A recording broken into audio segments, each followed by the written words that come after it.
fact is what do I tell these parents, and especially in lieu of what's happening in Japan, with where children can't drink water, that we're now decreasing our ability to regulate what's going to happen in this country. And I sit on a preparedness committee nationally with AAP, CDC, and again, we know there's decreased funding for preparedness. That concerns me. What do I tell my children, my patients, their parents, their grandparents, about how we're going to save the health of our nation's most vital resource, our children? And this is what they tell you. You can tell me that I am committed to the life and the health and the strength of America's children. But I am not committed to have onerous and overarching regulation. And you're talking to a young man who was a victim of childhood asthma. But today, I run half marathons. I do pretty well as far as staying in shape, master scuba diver, everything. So what I have to tell you is that we have to continue to fund these programs, but fund them in the right way. Healthcare does not begin with an overarching government coming down, and it does not mean that we have an EPA that is out there trying to institute the cap and trade that they could not get through legislation. That's what I think.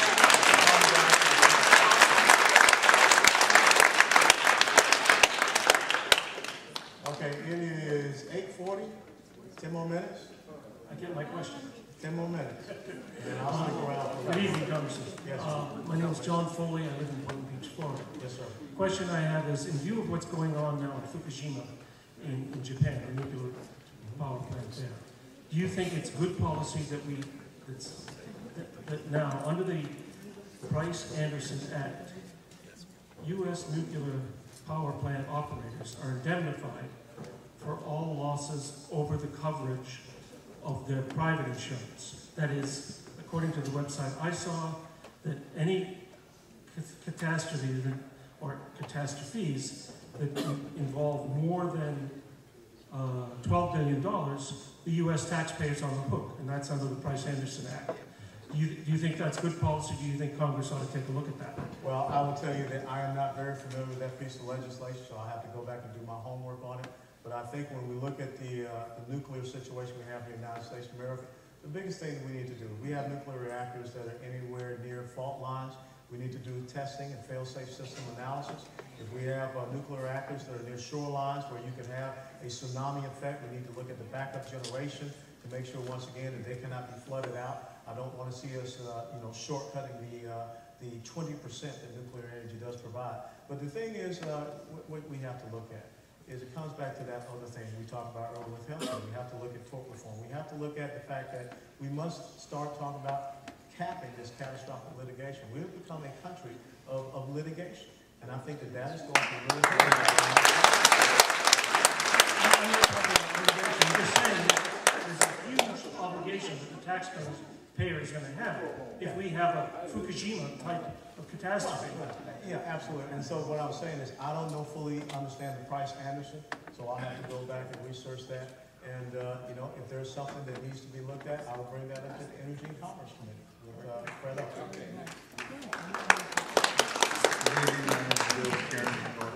It's an honor. I just want to bring something to your attention. Have you caught the, not video, but the audio from the SEIU leader? Oh, I've heard about it. I've been out. I don't know exactly what was said. I would ask that you would follow that up. And anyone that's interested, this goes across party lines. It's on theblaze.com. And it basically outlines the destruction of our economic system, similar to what happened with the housing industry. But I would just ask that you would look into that. I will. Thank you.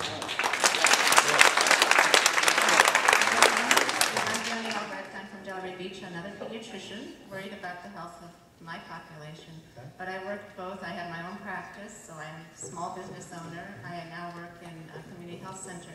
And I understand that now many of the cuts that are being proposed are cutting funding in community health centers. And I'd like to propose an idea and see what you think about it. Okay. The biggest pie that I saw as far as health care was not Medicaid, it was Medicare. And I know there are many people in the wealthy brackets of income that get Medicare benefits. Even my own mom, who had private insurance from being a professor, once she turned the age, her insurance flipped to Medicare first and private insurance last. So instead of cutting the needy, poor children that have a future that they need to grow up to be part of this country, how about looking at the Medicare problem, which is a huge part of your pie?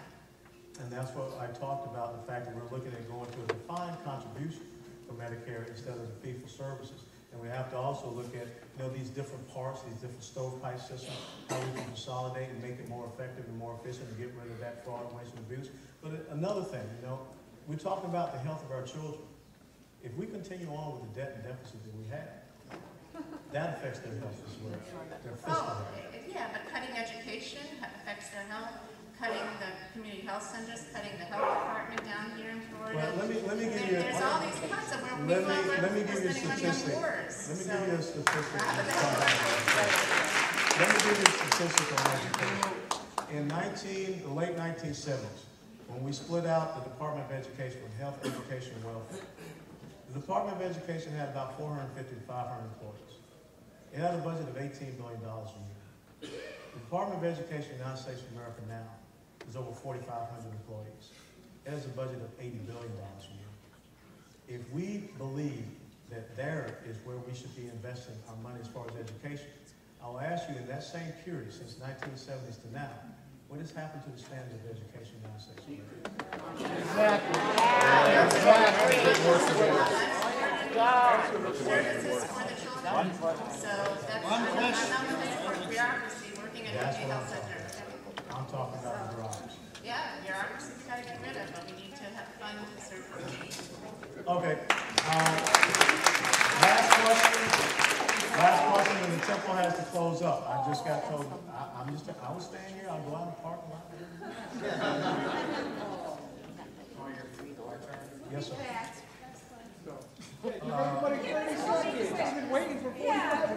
I will stay out in the parking lot, but I have to vacate the facility. Yeah, but everybody won't hear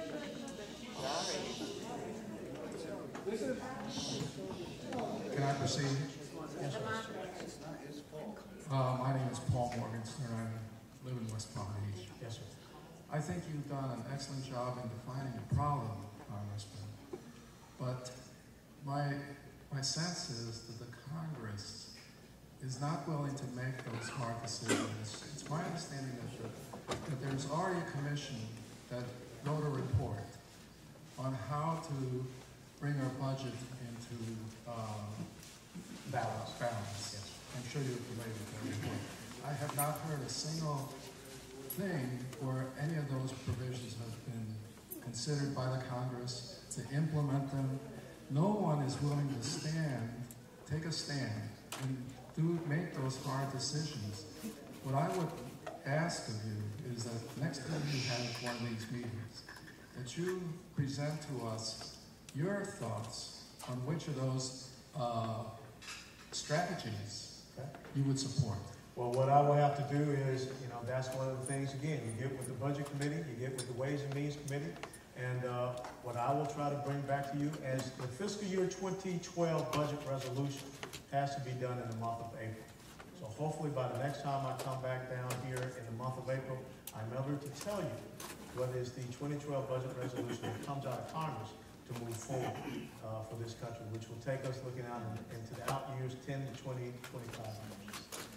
Look forward to it. Thank you. Now,